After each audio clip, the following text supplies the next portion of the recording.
Nos reúne un mismo deseo, vivir y anunciar las virtudes de aquel que nos llamó de la oscuridad a su luz, Jesucristo.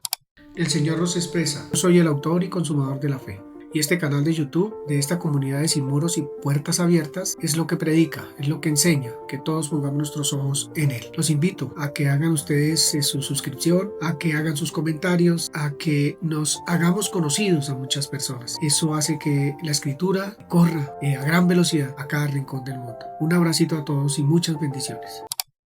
Muy buenos días a todos los de Sin Muros y Puertas Abiertas, una comunidad familiar, además de espiritual, muy familiar. No queriendo decir que no pueden participar, el que quiera participar de esta comunidad lo puede hacer. Estamos agradecidos con el Señor por lo que en estos años que llevamos trabajando virtualmente nos ha dado, nos ha enseñado, nos ha permitido ver en las Escrituras, muy agradecidos. Por eso los invito a ustedes a que se suscriban, a que hagan sus comentarios, a que hagan partícipe también a otras personas de estas enseñanzas. Ya nos ha quitado un tanto la religiosidad, nos ha hecho personas con un entendimiento un poco más cercano a lo que es la libertad que el Señor Jesús trajo a nuestras vidas. Y pues bueno, predicamos una palabra limpia, deliciosa, muy buena para todos, en donde se nos exhorta, se nos anima, se nos fortalece con la palabra. Así que los invito a suscribirse en el canal y a ser participantes del alimento de vida que trae las Sagradas Escrituras. Vamos a empezar con una escritura, que está en Romanos capítulo 8. Esa escritura tiene varias preguntas que nosotros vamos a tratar de resolverlas esta mañana, en la medida que vayamos estudiando. Este no es el texto que vamos a ver, pero digamos que las preguntas son muy apenas para lo que hay en mi corazón en este momento. Y dice así Romanos 8, versículo 35. Hay varias preguntas en una sola, solo que él hace una sola pregunta, pero dice así la palabra de Dios. ¿Quién nos separará del amor de Cristo? Digamos que es una pregunta que uno debiera hacerse todos los días, ojalá cada instante. ¿Quién, qué nos separará del amor de Cristo? ¿Qué me separará del amor de Cristo? ¿Tribulación me separará del amor de Cristo? ¿Angustia me va a separar del amor de Cristo? ¿Persecución me separa del amor de Cristo? ¿Hambre me separa del amor de Cristo? ¿Desnudez me separa del amor de Cristo? ¿El peligro me separa del amor de Cristo? ¿La espada me separa del amor de Cristo? Entonces, ¿quién nos va a separar del amor de Cristo? ¿Qué circunstancia, qué persona, qué situación me puede separar del amor de Cristo? Nos, como hijos de Dios, nos puede separar de ese amor. Como está escrito, por causa de ti somos muertos todo el tiempo, somos contados como ovejas de matadero. ¿No? Está hablando Pablo en una época en donde eran perseguidos a muerte, donde así como él lo hizo, también él fue perseguido por los judíos mismos, por los romanos, por muchas personas eran perseguidos y muchos asesinados. Versículo 37. Antes, dice, antes, en todas esas cosas que acabamos de nombrar en el versículo 35, somos más que vencedores por medio de aquel que nos amó. Somos más que vencedores por medio de aquel que nos amó. Eso es supremamente interesante. Lo leo despacio, con énfasis, para que cuando ustedes lo vuelvan a leer, estén muy atentos, que es una lectura maravillosa. Por lo cual, dice el apóstol Pablo, estoy seguro de que ni la muerte, ni la vida, ni ángeles, ni principados, ni potestades, ni lo presente, ni lo porvenir, ni lo alto, ni lo profundo, ni ninguna otra cosa creada nos podrá separar del amor de Dios que es en Cristo Jesús, Señor nuestro. Al parecer, Pablo está seguro que absolutamente nada nos puede separar del amor del Señor. Nada. Tengo una pregunta para empezar. Una pregunta que tengo acá no es para responderla, sino como para ir abriendo el espacio aquí en esta reunión, y es, ¿qué es lo más importante para el creyente? ¿Qué es lo más importante para el creyente? Pues realmente yo no encuentro otra cosa que nuestra comunión con Él. No encuentro otra cosa que no sea nuestra comunión con Él. Una comunión íntima, personal, íntima, otra vez lo digo. Eso es lo más importante para el creyente.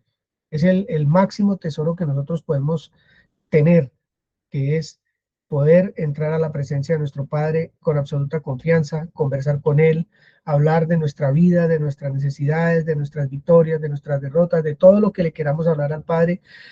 Esa comunión es lo más importante. Entonces, para este preámbulo dice la escritura ahí, que nada nos separa del amor del Señor, por lo tanto no desfallezcamos, no desfallezcamos.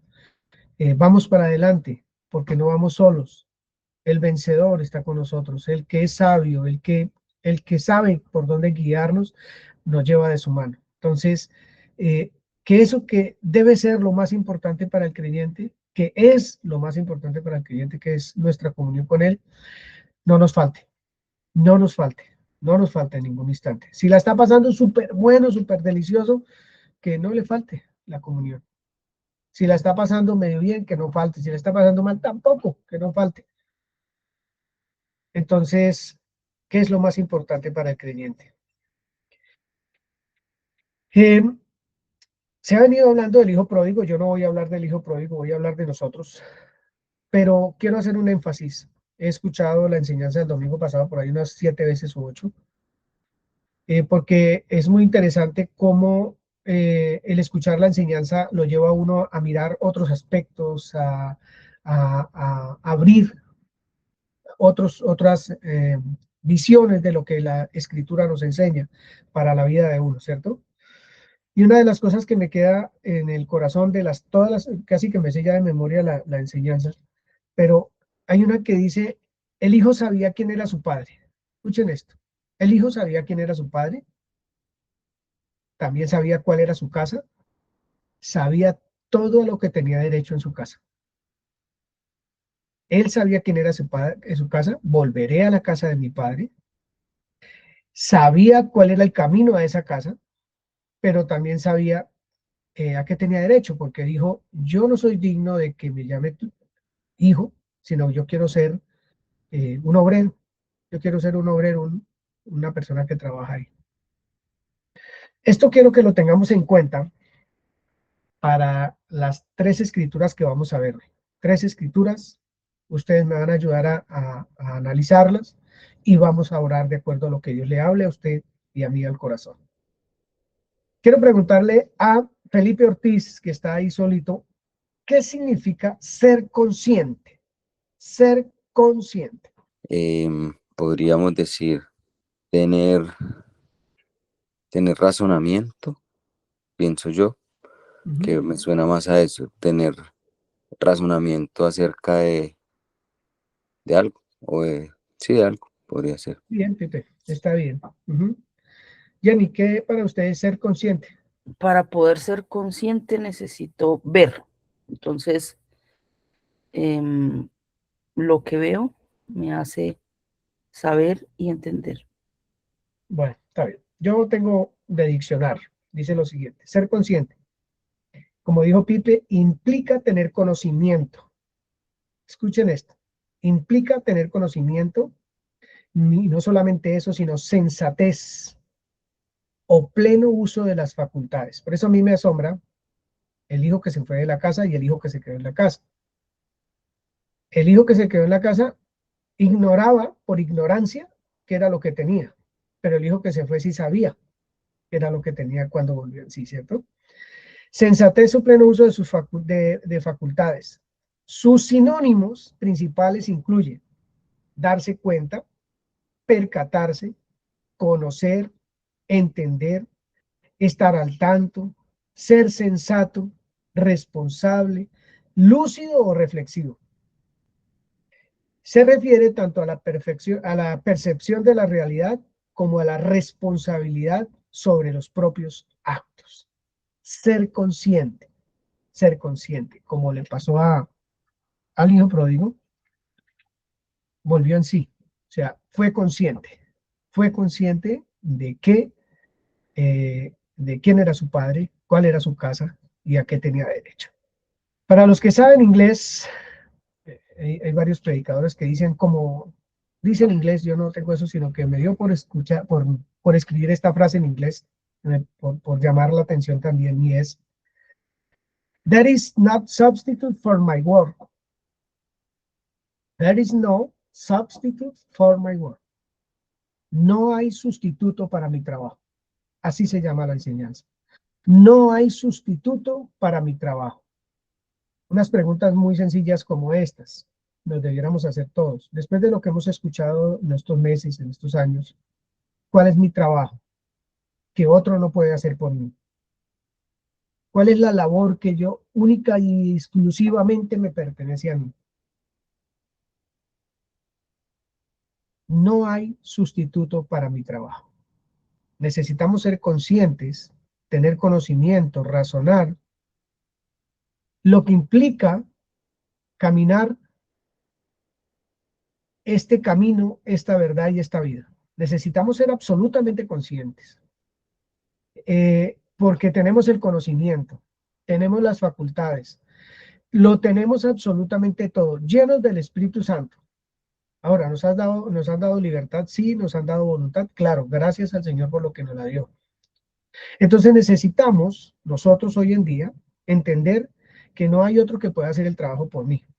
Y eso es parte de la religión, porque fuimos enseñados a que había uno que estudiaba la palabra y nos la enseñaba y nosotros con eso ya nos quedábamos y contentos. Pero hemos visto que la realidad es otra, que uno es responsable de su relación con Dios, de su comunión con Dios, que uno es el que aviva, digámoslo así, el fuego de esa relación. A mí no me van a obligar a tener esa relación. Uno aviva el fuego de la relación. En el hogar, ¿quién me obliga a amar a la esposa? O a la esposa, ¿quién obliga a amar al esposo? ¿Quién la obliga? Eso es parte de un trabajo personal, un trabajo que se tiene que hacer para que nada muera dentro de esa calor de hogar. Se necesita trabajar. Las cosas se acaban porque no se avivó el fuego, porque la tribulación, la angustia, el miedo, lo que sea, hizo que en lugar de que hubiese esa coinonía, esa fuerza, esa unión, lo que hizo fue romper y separar. Y entonces ahí es donde se acaban las relaciones, ahí es donde se acaba la comunión con mi Señor, ahí es donde yo empiezo a tomar las decisiones que no debo tomar porque no hay sensatez, no soy consciente de que por lo menos no estoy tomando buenas decisiones porque mi comunión con Dios no es perfecta, no está correcta, no es íntima, no la hago. Me ganan otras cosas que la comunión con el Señor, ¿cierto? Entonces, ¿cómo van a ser nuestras decisiones? Pues realmente van a ser como las del hijo pródigo. Denme mis cosas que yo me voy. Yo me voy y me voy a desperdiciar esto porque es que yo quiero hacer lo que yo quiero hacer, punto. ¿Y tiene toda la capacidad de hacer las cosas bien? Sí, pero decidió hacer las cosas a su manera, a su manera. Entonces, las cosas a nuestra manera, sin esa comunión íntima con el Padre, porque me alejo, como decía la predicadora el domingo pasado, se fue a un lugar muy lejano. Y el lugar lejano no es geográfico. El lugar lejano es que yo no tengo comunión con el Padre. ¿Cuán lejano es eso? Pues muy lejano realmente. Cuando yo decido no tener comunión con mi Padre es una distancia abrumadora realmente porque empiezo a vivir las cosas que no tengo que vivir, a darle rienda suelta a lo que no tengo que darle rienda suelta. Bien. Entonces, there is no substitute for my work. No hay sustituto para mi trabajo. No existe sustituto para mi trabajo. Soy el Padre y yo y el Padre. El Señor Jesús y yo y el Señor Jesús. No hay nada más que hacer. Pero cada uno decide cómo lleva su relación íntima con su Señor, con su Padre. Entonces vamos a leer dos porciones de la Escritura muy interesantes. Una está en Gálatas 5. Gálatas 5. Es muy bueno ya a estas alturas de la vida, uno se pone a pensar, bueno, ¿yo qué le voy a llevar a la comunidad hoy? ¿Cierto? O el domingo. Uno empieza a pensar en toda la semana. Porque digamos que yo soy un poco como más, ¿qué le dijera yo? Un poco más molestón. Y entonces yo me pongo a pensar, oye, todo lo que tenemos, ¿qué vamos a hacer con lo que tenemos? Con lo que nos ha sido dado. Porque hay veces uno mira como su vida y su entorno y todo sigue como que en un ritmo muy, como muy normal y las situaciones hay veces lo abruman a uno, lo echan como para atrás. No que dejemos de ser hijos de Dios, pero llevamos unos sufrimientos y unas maletas las tremendas. Y yo digo, bueno, con todo lo que tenemos, ¿qué pasa? No son las herramientas, no es lo que nosotros necesitamos, no hemos escuchado lo que necesitamos para nosotros. ¿Qué será? ¿Por qué tanta, cómo se dirá eso? Problemática que abruma. Uno debiera, yo digo, me pueden corregir, desde lo que el Señor ha hecho con nosotros en estos años, uno debería era avasallar, avanzar con fuerza, con poder ante todas las cosas. Pero resulta que hay veces, hasta la más mínima de todas, como que nos hace frenar y nos tambalea y hace un montón de cosas. Entonces yo me pregunto eso. Yo hay veces hasta me maltrato a mí mismo pensando, bueno, y todo lo que tú me has enseñado, Señor, entonces y esta cosita me tiene a mí, o sea, me tiene en la mala, que tal cosa, que tal otra, lo que sea, ¿cierto? Entonces, por eso yo me pregunto o me digo, ¿quién puede hacer el trabajo por mí? Que es mi comunión con el Señor. ¿Quién? ¿Quién lo puede hacer? Pues el pastor no lo puede hacer por mí, la pastora no lo puede hacer por mí, mi amigo no lo puede hacer por mí. Eso lo tengo que hacer yo. Yo, ¿quién más puede manejar la intimidad de nuestro Padre con cada uno de nosotros sino nosotros mismos? Gálatas 5:1, señor Alexander. Estad, pues, firmes en la libertad con que Cristo nos hizo libres, y no estéis otra vez sujetos al yugo de esclavitud. No vamos a ver sino la primera partecita. Estemos firmes en la libertad con que Cristo nos hizo libres. Yo quiero hacer una preguntita ahí. Bueno, ahorita la voy a hacer. Primero vamos a leer el otro versículo que está en 1 Corintios capítulo 3. No perdamos de vista Gálatas 5:1, lo que hemos conversado un poquito, para poder entrar en el deseo que Dios tiene para nosotros hoy. Porque nosotros somos colaboradores de Dios, y vosotros sois labranza de Dios, edificio de Dios. Conforme a la gracia de Dios que me ha sido dada, yo como perito arquitecto puse el fundamento, y otro edifica encima, pero cada uno mire cómo sobreedifica. Porque nadie puede poner otro fundamento que el que está puesto, el cual es Jesucristo. Y sobre este fundamento alguno edificaré oro. Milena, easy. Y si sobre este fundamento alguno edificare oro, plata, piedras preciosas, madera, heno, hojarasca, la obra de cada uno se hará manifiesta, porque el día la declarará, pues por el fuego será revelada. Y la obra de cada uno, cual sea, el fuego la probará. Si permaneciere la obra de alguno que sobreedificó, recibirá recompensa. Si la obra de alguno se quemare, él sufrirá pérdida. Si bien él mismo será salvo, aunque así como por fuego. Quiero hacer una pregunta que mientras Milena leía a Jenny le voy a hacer esta pregunta. Digamos que la cosa es que no hay sustituto para nuestro trabajo.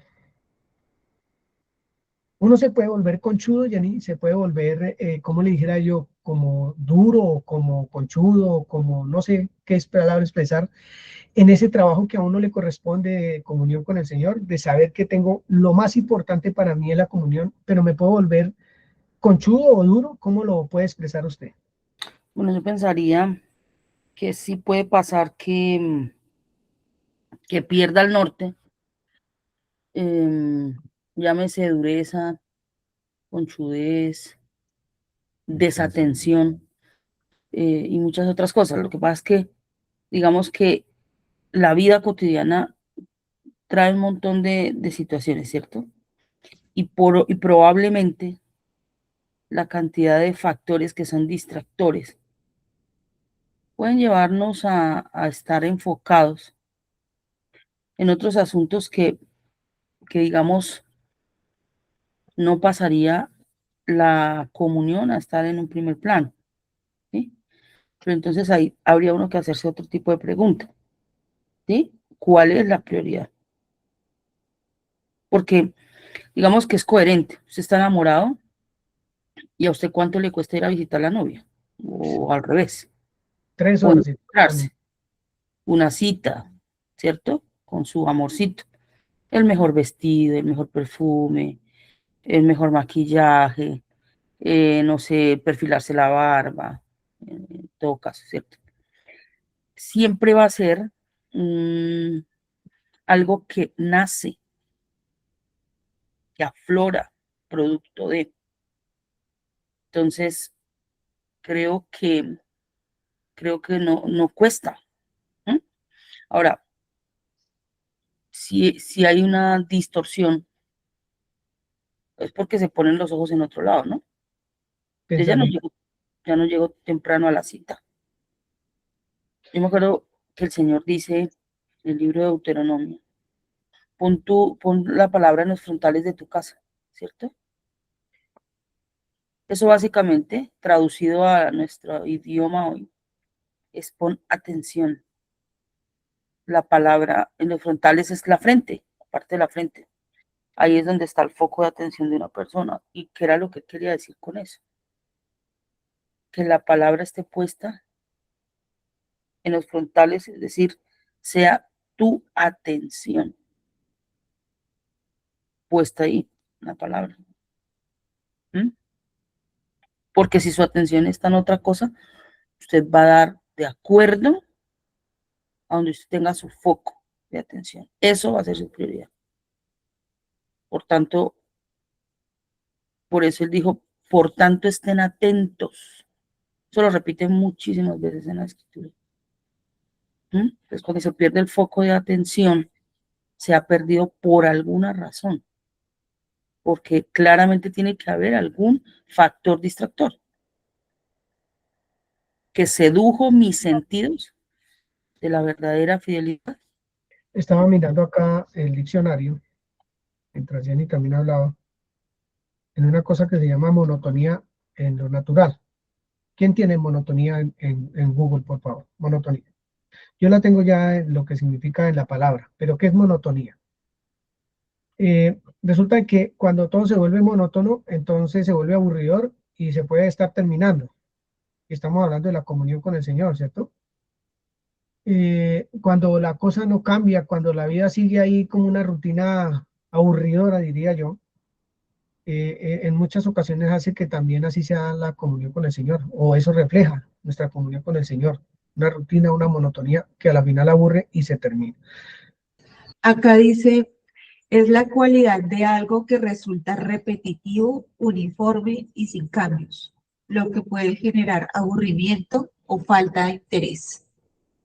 Gracias. Eso es monotonía, ¿cierto? ¿Se imaginan la monotonía en un hogar? Con un amigo, en el trabajo.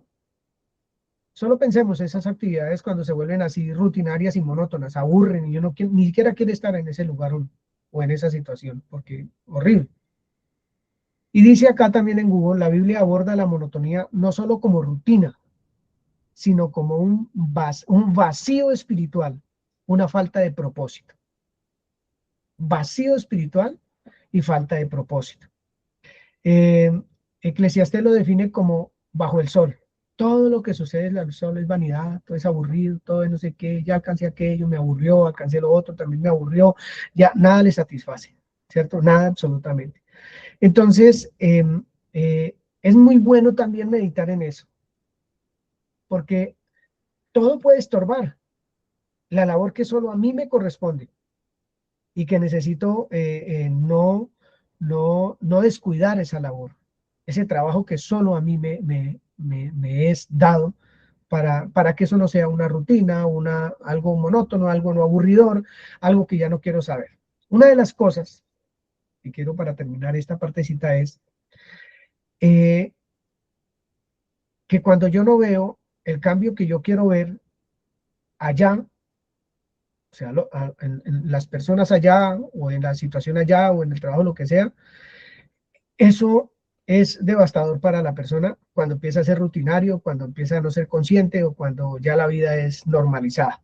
de la manera que la viven. Pero creo que cuando a mí me hablan que el trabajo que yo hago es mío y nada más que mío, me está diciendo que el que tiene que renovar todos los días, el que tiene que tener en comunión todos los días soy yo. No es el entorno, es yo el que tengo que formarme en la presencia de Dios para que haya un entorno diferente.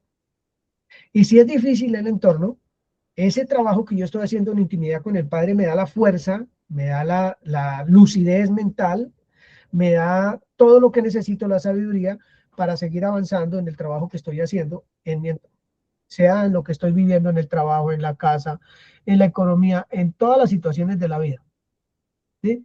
Entonces, em, eh, es muy bueno meditar en eso, muy bueno. Yo creo que no hay otra cosa más maravillosa que Dios haya puesto como un modelo ahí visible, palpable, que todos tenemos familia, y es la familia, todos tenemos familia. Tenemos un hogar, o tenemos mamá y papá, o tenemos hermanos, pero hay familia.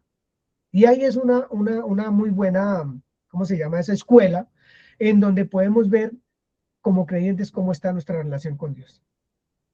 En la familia, cómo estamos, cómo vivimos. Es que ahí es donde parte el mejor auditorio, el mejor púlpito, las mejores congregación o la mejor congregación que cualquiera puede tener es su propia familia. Porque ahí es donde puede desarrollar todo su potencial. Todo lo que usted encuentra en la comunión con el Señor lo va a desarrollar en la familia o donde más. Ahí, ¿cierto? Eso ya lo hemos dicho muchas veces. Bien. Entonces acabamos de leer que Pablo es un colaborador de Dios junto con todos los demás. Estamos hablando de Apolos, de Tito, de todos ellos. Son colaboradores de Dios y que los demás son una tierra de cultivo de Dios, edificio de Dios. Los demás, o sea, los otros. Pero ellos son colaboradores. ¿Qué se necesita para ser un colaborador? Pues se necesita saber qué es lo que tengo que hacer. ¿Y cómo logro yo saber qué es lo que tengo que hacer para ejercer mi trabajo? Pues en la intimidad con el Señor.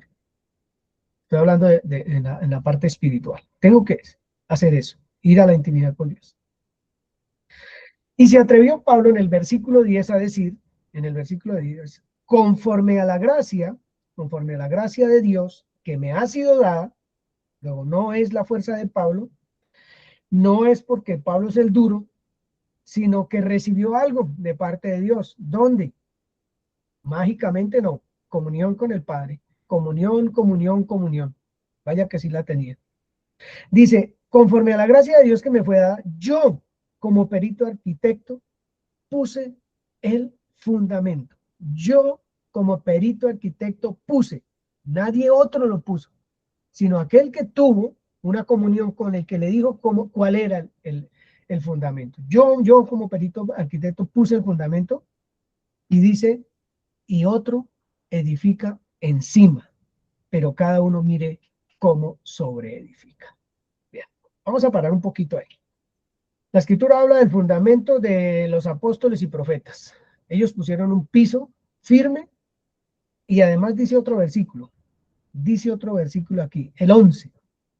Nadie puede poner otro fundamento que el que está puesto, el cual es Jesucristo. Nadie puede poner otro fundamento. Ya está puesto el fundamento. Se lo expresó Pedro al Señor Jesús, inspirado por el Padre, revelado del Padre. Tú eres el Cristo, el Hijo del Dios viviente. ¿Cuánta importancia tiene nosotros saber quién es el Cristo, el Hijo del Dios viviente? ¿Quién es Él? Para que yo pueda edificar mi vida sobre ese fundamento. Sobreedificar sobre ese fundamento que pusieron los apóstoles y profetas, como dice aquí Pablo, ¿cierto? Yo como perito arquitecto puse el fundamento, pero pilas cómo sobreedifica encima, pilas cómo está sobreedificando. Esposo, cómo sobreedifica. Esposa, cómo sobreedifica. Hijo, cómo está sobreedificando. Hija, cómo sobreedifica. ¿Sobre qué está edificando? ¿Usted está edificando o sobreedificando sobre un fundamento que es cierto, que es verdadero, que es Cristo? Sí. El hijo pródigo sabía todo eso. Él sabía quién era su padre, su casa y lo que le pertenecía. Pero quiso hacer las cosas como él quiso hacerlas. Entonces yo puedo saber cuál es el fundamento sobre el cual quiero sobreedificar, pero puedo estar sobreedificando conforme yo pienso o creo que debo edificar ahí. no conforme Dios me dice que tengo que edificar, de acuerdo al carácter de ese fundamento, de acuerdo a ese fundamento, de lo que está formado, de lo que está hecho, de lo que es ese fundamento, yo tengo que edificar de ahí para arriba. No otro fundamento, sino sobre ese. Pero sobre ese, el verdadero, Pablo dice, pilas, pilas, ¿cómo vas a sobreedificar? Ten cuidado cómo vas a sobreedificar. Porque puede meter la pata. Puede estar sobreedificando su propio yo. Puede estar sobreedificando su desgracia y la desgracia de su entorno. Porque el trabajo que nos pertenece no lo estamos realizando, que es escuchar el deseo de Dios, que ir a la presencia de Dios y poder entender quién soy y vivirlo. Y vivirlo. ¿Cuánto le va a costar a usted o me va a costar a mí vivir hasta este momento lo que Dios nos ha dado? Pues nos tiene que costar la vida, dice el Señor Jesucristo. Usted quiere, dice el Señor Jesús, estas palabras. Si usted quiere construir su vida sobre este fundamento, va a hallar la vida. Pero si usted quiere construir sobre este fundamento su vida, la va a perder. La va a perder. Entonces necesitamos meditar, ser conscientes, muy conscientes, en comunión con el Señor, qué estamos oyendo, qué nos ha enseñado Dios, qué estamos nosotros, voy a expresar una palabra, no sé si sonará grosera, pero rumiando nosotros de la palabra. ¿Qué es lo que estamos mastique y mastique? ¿Qué es lo que estamos haciendo? ¿Con qué nos estamos alimentando? Porque tenemos la verdad, como el hijo pródigo, total y absoluta. Pero necesitamos, como dice Pablo, pilas como usted está sobreedificando. Pilas. ¿A quién conocen en mi casa? ¿A Giovanni o conocen al Señor Jesús? ¿El carácter del Señor Jesús o el mío? Que es mal geniado, que lo que sea yo. Eso es lo que tienen que conocer, o cuál es el fundamento. ¿Cuál es el fundamento? Necesitamos ya ser conscientes. Necesitamos ser conscientes porque uno coge todas las enseñanzas esas que tenemos nosotros acá, las que solo tenemos nosotros. Y le digo una cosa que uno dice, de verdad, necesito determinarme a hacer algo, pero que mi vida tiene que cambiar, mi entorno tiene que cambiar, porque es que ahí hay poder, ahí hay autoridad, ahí hay verdad, ahí hay luz, ahí hay vida, hay esperanza, hay fuerza, hay valor, hay de todo lo que necesitamos nosotros para poder vivir como verdaderos hijos de Dios sobre la faz de la tierra, está ahí, en lo que el Señor nos ha enseñado todo este tiempo. Y necesitamos ponerlo por obra. Y es bueno decirlo, pero creo que es hora de reflexionar en por qué es buena una enseñanza. Uy, tan bonita la enseñanza, lindísima la enseñanza. Y no la vuelvo a oír, no la estudio. Entonces, ¿qué tan buena es? ¿O es emocional? ¿O es real? ¿O cómo es? Necesitamos ser conscientes, ¿cierto? Muy buenas las enseñanzas, sí. Entonces, tengo una pregunta, que era la que quería hacer con Gálatas 5:1. Que estemos firmes en la libertad con que Cristo nos hizo libres. Yo quisiera escuchar un poquito el pensamiento de ustedes. ¿Qué significa estar libres en la libertad con que Cristo nos hizo libres? Empezando porque, ¿cuál fue la libertad que Él nos dio para poder estar firmes en ella? Porque Él nos hizo, nosotros no fuimos libres, Él nos hizo libres a nosotros, Él nos hace libres. ¿Qué es eso? Para poder estar firmes en esa libertad. ¿Quién me ayuda, por favor? De todas maneras, si estamos hablando de libertad, tiene que haber algo que puede estar cautivando nuestra atención a lo que es verdadero, ¿no? Porque Él hace un llamado a estar firmes en. Entonces pienso que debe ser lo mismo de lo que venimos hablando de renovar el pensamiento para que, pese a que todo lo que nosotros veamos y entra por los sentidos esté llamando y llamando, uno esté consciente de que ya es libre de eso, que puede poner las cosas que son muy importantes y muy urgentes tal vez en un segundo plano para acudir a lo que es primordial, a lo que es el pan. Son, digamos que preguntas sencillas, pero que de pronto nos ubican un poquito, ¿cierto? El hecho de tratar de descubrirlo, o si lo sabemos expresarlo, porque es necesario entenderlo. Es necesario entenderlo. Él me hizo libre ¿de qué? ¿De qué soy libre? Para poder vivir en esa libertad que Él ganó por mí. Bueno, yo a partir de mirar que es el fundamento, que el Señor es el fundamento, correcto, entonces debo siempre buscar estar libre de cualquier esclavitud en cuanto a pensamientos, sí, a cualquier otra cosa que no sea lo que dice el Señor. Entonces, porque Él es el que realmente nos dio la libertad, basado siempre en lo que Él es y lo que dice. Siento que si habla de libertad, claramente tendríamos que mirar que antes entonces estaba en otro estado contrario, ¿cierto? Que sería esclavitud. Entonces, el sentirme de pronto en este nuevo estado de libertad, pues va a traer otro tipo de sensaciones o de maneras de vivir, ¿cierto? Formas de poder vivir y que claramente no puede estar desligado a lo que Dios dice, porque muchas veces de pronto se dice, es que ese Dios suyo los tiene robotizados, no sé, sí, que cosas que expresan de pronto en el mundo las personas.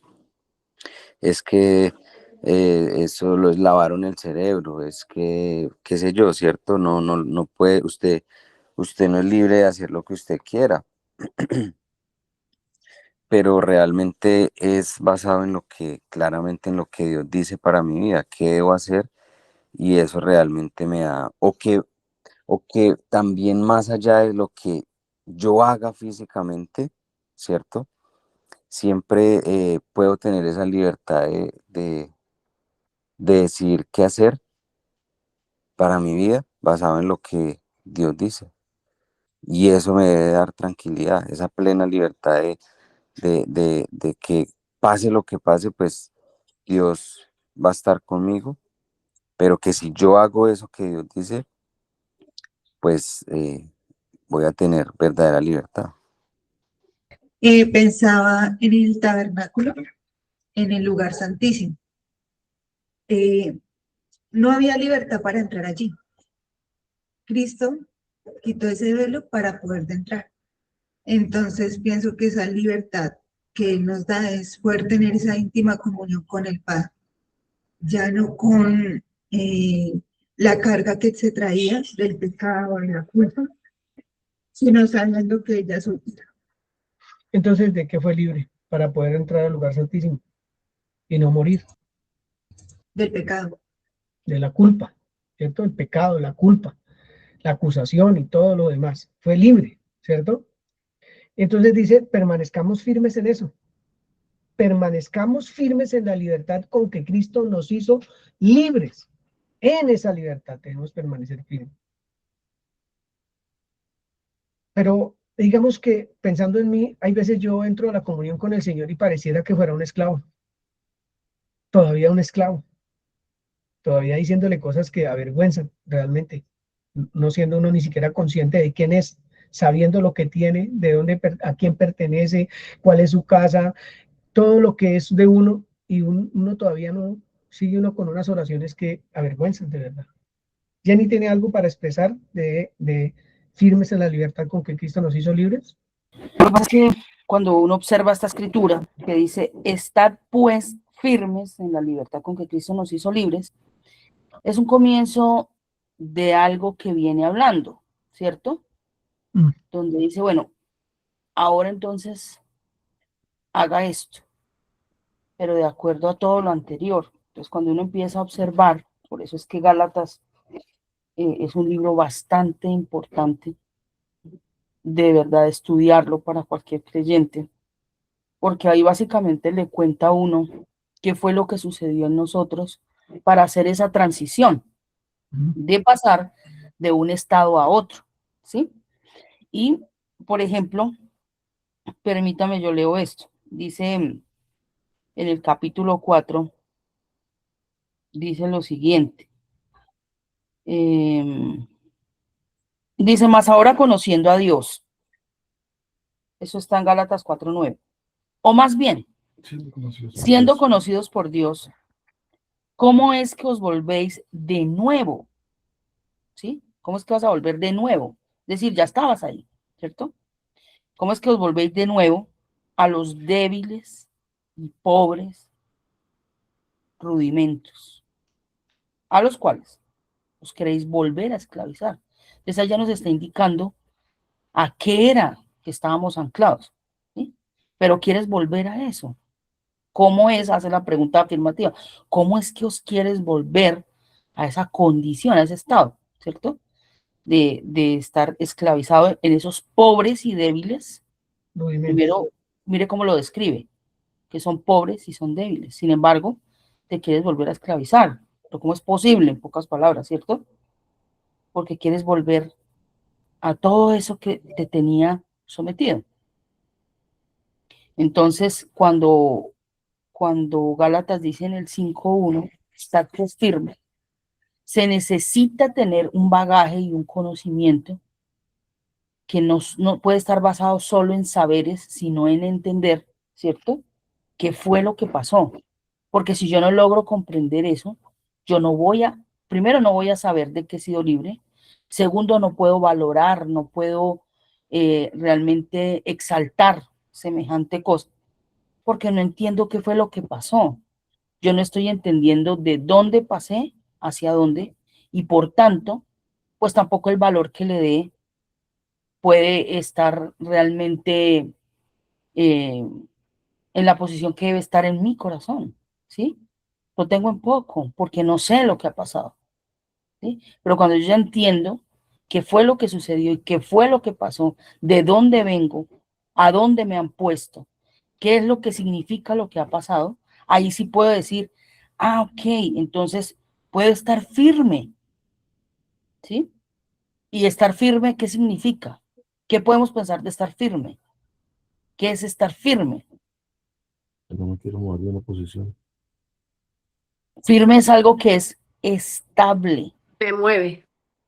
¿sí? Firme, estable. No es ambivalente. No es que un ratico parece como la butaca cuando se zarandea para ir para acá. No, firme, ¿cierto? Entonces, para poder estar firme, yo necesito entender esa libertad, ¿sí? ¿Qué es lo que pasa? Porque si no, entonces siempre voy a tener la tendencia a regresar a esa esclavitud que me somete, porque es un yugo, dice ahí, un yugo que me somete. Entonces no hay tal claridad para permanecer, ¿sí? Y regreso, y regreso, y regreso. Y se torna como las olas o un vaivén. Eso me pone más triste, me pone más triste a mí en mi persona, precisamente por lo que uno vive a diario y que se deja milanar, ¿cierto? Uh-huh. Que uno percibe a diario y que lo hace echar para atrás a uno. Porque yo creo que pensando por mí y en un grupo como este que hemos recibido un alimento tan maravilloso, uno debería preguntarse, bueno, ¿está mi trabajo que no puede tener sustituto? ¿Cómo está mi trabajo? De estudiar, de trabajar la escritura, de meterme en ella, porque es que la escritura no miente.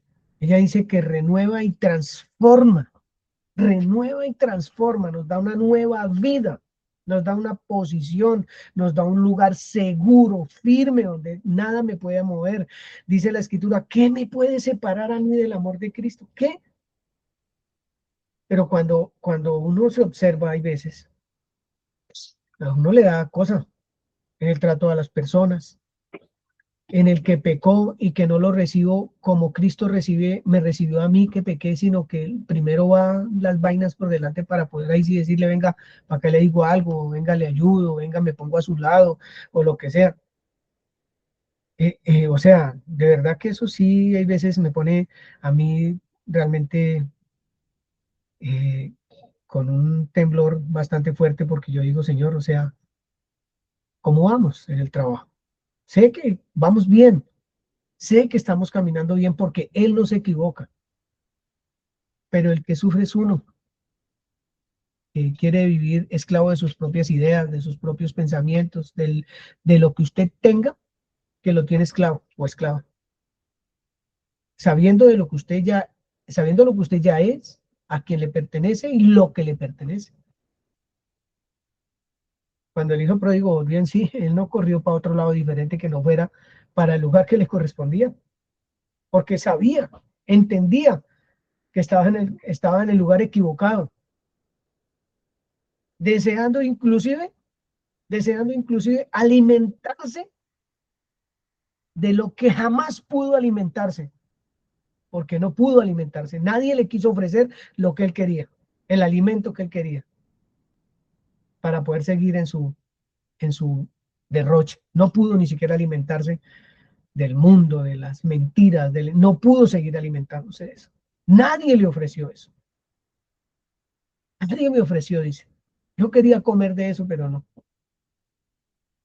Y yo pienso en mi corazón que hay veces el creyente quiere comer lo que no le corresponde comer, alimentarse de lo que de lo que no debe alimentarse.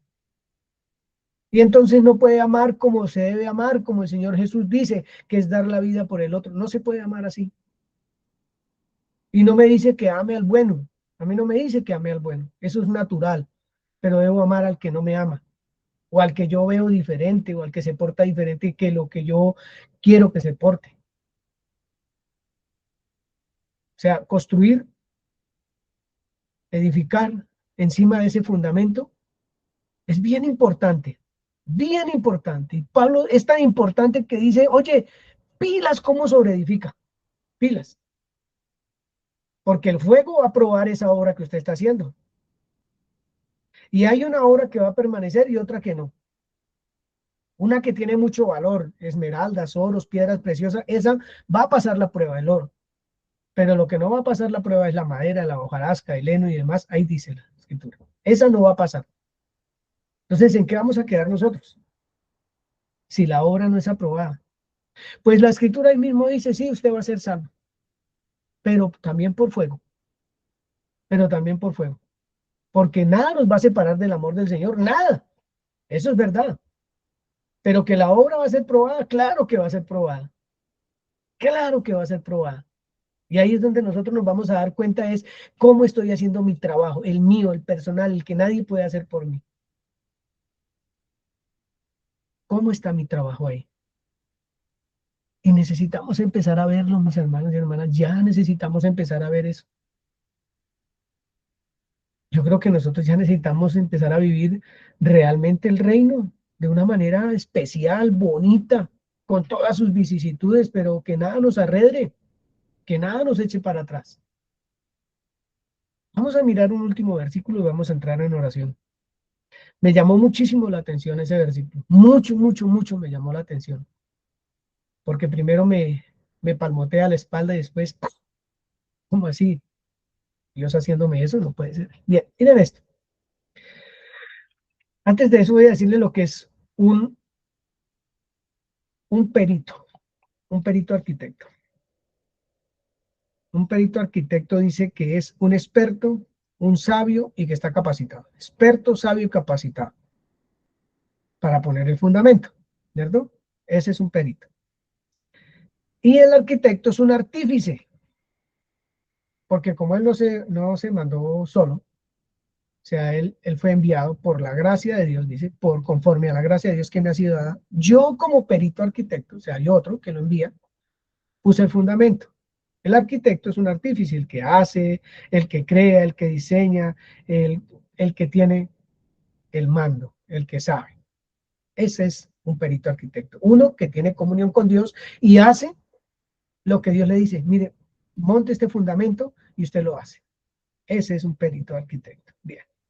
Vamos a mirar Apocalipsis capítulo 2. Yo conozco tus obras y tu arduo trabajo y paciencia. Y Anisita, no perdamos lo que hemos hablado, ¿cierto? Porque esta es una felicitación que Dios nos está haciendo. O le está haciendo al pastor de la casa, a la señora que edifica la casa, a los hijos que honran a los padres. Ahí va a hablar de todos nosotros. Siga. Yo conozco tus obras y tu arduo trabajo y paciencia, y que no puedes soportar a los malos, y has probado a los que se dicen ser apóstoles y no lo son, y los has hallado mentirosos, y has sufrido y has tenido paciencia y has trabajado arduamente por amor de mi nombre y no has desmayado. ¿Algo malo, Jenny, ahí? No, Una maravilla. O sea, el Señor está hablando, son maravillas del trabajo de la iglesia. Versículo 4. pero tengo contra ti que has dejado tu primer amor. Pero tengo contra ti, tengo algo contra ti. ¿Cómo así, Señor? Pero si me estás felicitando, que has dejado tu primer amor. Ujú. ¿Cómo estamos trabajando muchas veces? Más con la mente, por puro conocimiento, que con el corazón en las manos de Dios. Y con la mente se razona y se mide y se pesa y se hacen muchas cosas y a uno no le van a dar las cuentas nunca con otra persona. Nunca le van a dar las cuentas, pero a Dios sí le dan. Entonces dice, si tú has hecho todo eso, usted es un duro hermano, pero se te olvidó la razón por la cual hace las cosas. La razón por la cual usted sufre, no aprueba los malos. Bueno, madre, eso es un tremendo sufrido, es paciente, pero ¿cómo lo está haciendo? ¿De qué manera está haciendo? ¿Porque le toca? ¿O porque se sabe unas escrituras y entonces las pone en práctica? ¿O porque ama? Porque usted definitivamente fue lleno del amor de Dios por el Espíritu Santo que fue derramado en nuestros corazones. Es una pregunta que tenemos que hacernos. ¿Cómo es mi obra? ¿Cómo es la obra que estoy haciendo? La que Él me dijo que hiciera. Porque esta iglesia está haciendo la obra que Dios le dijo que hiciera. Pero se volvió rutinario, monótono, se volvió algo vacío, se volvió algo sin propósito. Y sabe, la iglesia sabe, la persona sabe, pero vacío y sin propósito. Por las razones que sea, por las razones que sea. Pero la relación que se vuelve monótona, vacía, sin propósito, ¿a dónde va? ¿Cuál es el fruto? ¿Cierto? Esto es para meditarlo. Esto es para meditarlo. Esto es poniendo toda la carnecita sobre el asador. Esto es aterrizando un montón de enseñanzas que vienen caminando y que necesita uno ponerlas aquí, en nuestra altura, a nuestra capacidad y empezar a mirar en dónde es que estamos. ¿Saben por qué? Porque, como decía ahorita, nadie puede hacer el trabajo mío. Es absolutamente personal. Por eso, absolutamente por eso.